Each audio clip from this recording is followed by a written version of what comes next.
Hey y'all, welcome to the DIY Entrepreneurs Reaction Show. I'm so glad you decided to tune in and watch with me. Go ahead and hit the like button and subscribe if you are not a subscriber. It will really help us to grow. And we are reacting to another Shark Tank pitch, so let's check it out. Next up is a convenient solution to a common modern problem.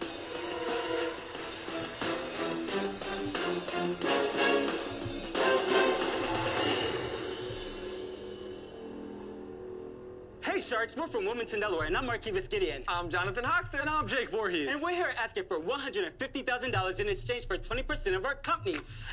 And this is where we started NerdIt now. Not a day goes by that you don't hear about it. Post-traumatic screen disorder. It's on the rise. It's an epidemic. And it's not like once you break your device, you can fix it yourself. Nope, companies don't want to fix it for you. They want you to buy a new one. But we're the nerds. And we can fix anything. Here at NerdIt Now, we purchase, repair, and resell computers, phones, and tablets. See, what started out of my two-bedroom apartment has now grown to 2 storefronts and the motherboard. A mobile device repair ambulance. When you get hurt, you call 911. When your device gets hurt, you call us. And don't forget about our remote kiosk, where you can drop off a broken device and we'll fix it for you in 6 hours. Wait, same day? Same day. You don't even have to talk to a human. You see, Sharks, we're doing everything to make this work. I mean, I even took my wife and my 4-month-old baby and moved back in with my in-laws. Typical millennial, right? I left my engineering career behind for this. And I put $20,000 on my credit card. Man, we paid that off already.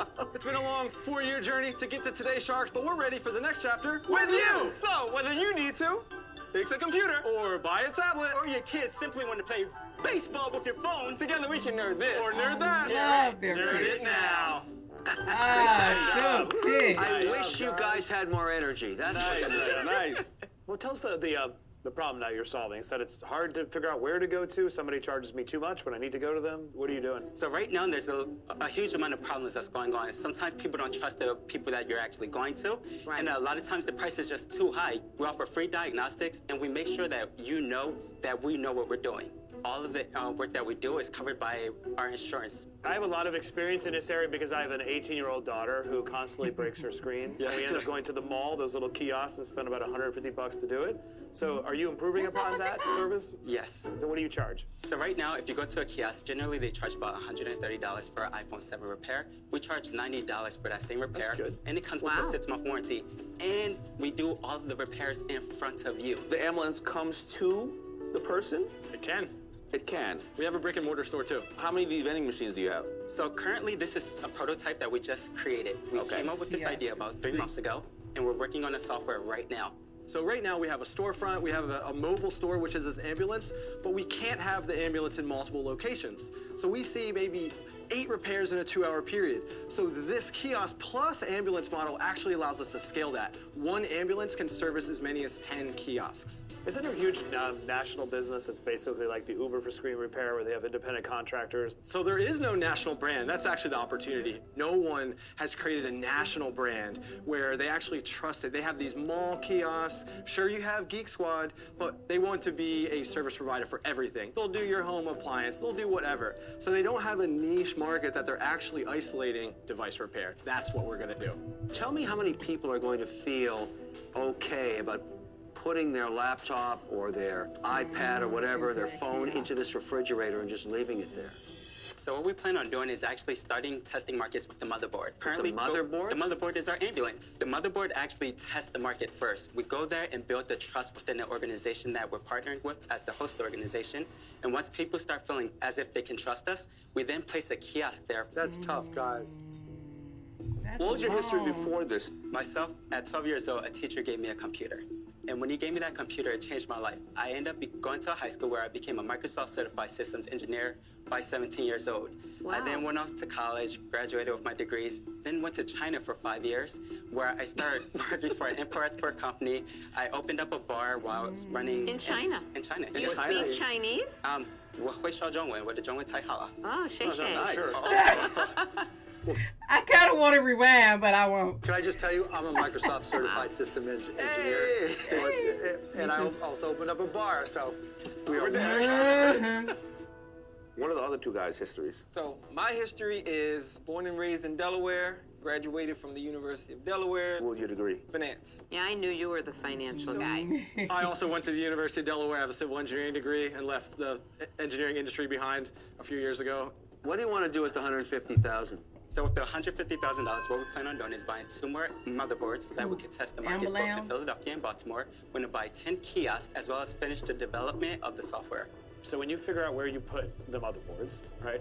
How does that all work out? And then you send out an alert telling people this is where we're going to be today. We join other food truck circuits. Smart. So where the food trucks go, we go. That's how we got into a lot of organizations. That's interesting. What are your sales? I don't think we heard. Year to date, 74,000.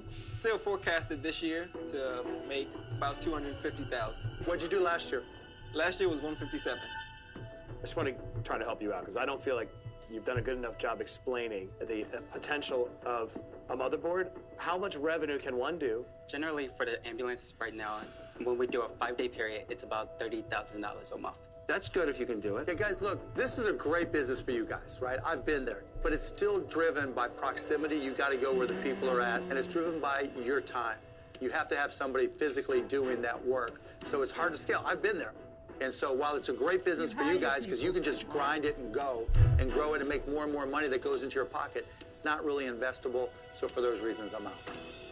Thank you. You know, I think that if you were like in a Kinko's, in a FedEx, in locations where you just need to be in people's faces, and then to me, the marketing angle is, we will fix your phone screen in 20 minutes. It's like pull up and go, right? If you can be in enough places where people can see that, of course I'd go to you.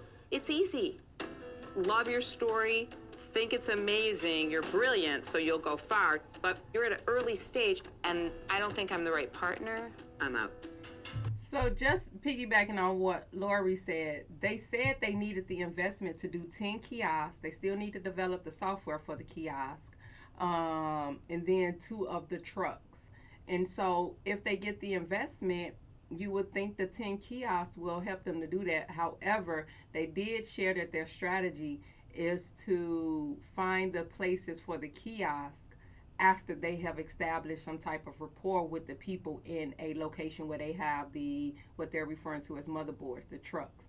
And so it's kind of interesting, but I think what Lori heard was the longer play in that whole 10 kiosks being in separate places, because you still got to do the development of that software. And so she probably wasn't looking forward to being in that long with them as they build it guys, out. I don't think this is investable. I really don't. I think there's nothing wrong with the business for you guys. I wanted to see a big rollout strategy on trucks that had a really high return, and I didn't get that. So I'm sorry, I'm out. Thank you. I have a way that we're going to scale this company, and if you don't believe in anything else, you best believe in us. We're taking this to the moon. We're not asking for you guys to work for us, and we don't necessarily want to work for you. We want the money to work for everybody so that we can take you to the moon. You're our astronaut sharks. This is our everything. We're going to take this to the moon. Sail, boy. Listen, guys, I just don't personally think that you should take an investment in, to be very honest. I love that when I'm sleeping, the register is still ringing. You know, food is still selling at any minute of the day. I don't have to physically hire other people and do things like that. So I just don't think it's investable. So I'm out. Thank you. Thanks, David. Who's left? Matt? Yep. You have invented this very clever, well-branded truck and are able to put it somewhere with no occupancy costs, and you're able to generate enough volume that you can charge and undercut your competition. That's a brilliant idea. My advice to you, continue to scale them. Save up the money to go ahead and buy a second truck. It's a smart model. There's an endless need to replace screens, so you're onto something. I just think you're here a little bit too early. So for that reason, I'm out. So thank you, Sean. You know what? You didn't get a deal, but just go out and prove us wrong. All right, good luck. Bye. Good luck, guys. Great pitch, though. I'm kind of, I wish they had gotten a deal. They came in full of energy. Perfect pitch, I believe. And they got a great idea. Unfortunately, they did not get an investor. They wanted $150K, and they were willing to give 20% in the equity. I think a hurdle, and Mark probably would have been great because he could bring that software piece to it, because they still have to develop software for this kiosk. And so if the shark I would have probably heard that And if I had that skill set, would have invested, because it seems like a pretty good